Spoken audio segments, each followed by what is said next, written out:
السلام علیکم ورحمۃ اللہ وبرکاتہ۔ اس وقت تمام علماء روضہ رائے چھدہ پدھان کے مکان پر ہیں۔ کئی دنوں سے اس گھرانے کے تعلق سے بہت سی افواہیں گرم تھیں اور جن پر سوالات قائم کر کر علماء و مفتیان کرام سے فتاوی بھی حاصل کیے گئے۔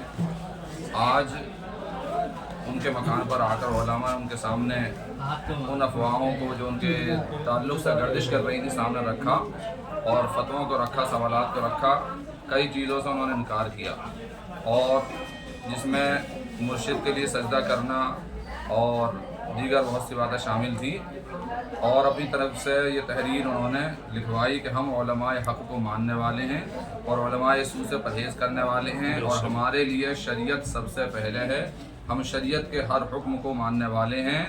پیر و مرشد کو سجدہ کرنا حرام مانتے ہیں، نہ ہم پیر کو سجدہ کرتے ہیں اور نہ کرنے کو جائز مانتے۔ تو یہ جائز بھی نہیں سمجھتے کہ کسی پیر کو سجدہ کیا جا سکتا ہے۔ یہ ہمارے اوپر کھلا ہوا الزام ہے کہ ہم پیر کو سجدہ کرتے ہیں۔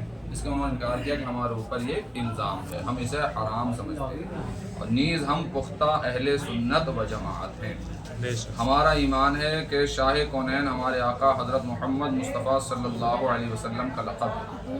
ایک تحریر میں ان کے پیر و مرشد کے ساتھ یہ سیٹنگ میں گڑبڑی ہو گئی تھی، جس سامنے اس بات کو رکھا تو انہوں نے اقرار کیا کہ وجود ہی شاہ کونین ہے، یہ غلطی ہوئی ہے اور لکھا کہ ہمارے پیر یا کسی دوسرے کے لیے اس کا استعمال یعنی شاہ کونین کا استعمال جائز نہیں سمجھتے۔ پیر و مرشد کے لیے اس کا استعمال غلطی سے ہوا، اس غلطی سے ہم رجوع اور توبہ کرتے ہیں۔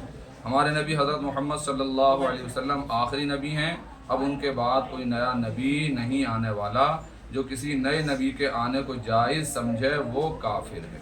ان کے اوپر یہ بھی الزام تھا کہ کہیں یا ہو سکتا ہے زبان سے نکل گیا ہو کہ آخری نبی کو بھیج دے، تو انہوں نے اس کا اقرار کیا کہ کوئی نبی نہیں آنے والا، جو یہ سمجھے وہ کافر ہے۔ ہم 100% شریعت کو ماننے والے ہیں۔ ہماری طرف سے لکھے جانے والی تحریروں میں شریعت کے حساب سے جو بھی غلطی ہے ہم اس سے توبہ و رجوع کرتے ہیں۔ یہ تحریر تیار کی گئی، اس پر انہوں نے پورے اپنے دستخط دے دیے تھے۔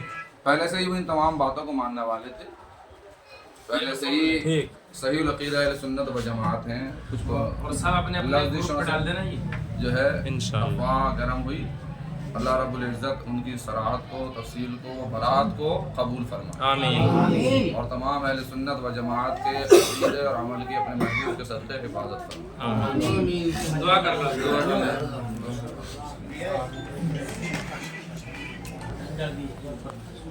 اللهم ربنا آتنا في الدنيا حسنة وفي الآخرة حسنة وقنا عذاب النار وادخلنا الجنة مع الأبرار برحمتك يا عزيز يا غفار۔ مولا تعالی یہ دینی اور اصلاحی تبلیغی نشست ہوئی، مولا تعالیٰ اپنے حبیب کے طفیل اس سڑی اور نشست کو اپنی بارگاہ میں قبول فرما، تمام ہی مسلمانان پر اپنا خصوصی فضل و کرم فرما، ہمارے اعمال و عقائد کی حفاظت فرما، بد عملی بدعقیدگی سے مولا ہم سب کو محفوظ و مامون فرما، نیز بدگمانی، چغلی، غیبت، بغض اور حسد سے بھی مولا ہم سب کی حفاظت فرما۔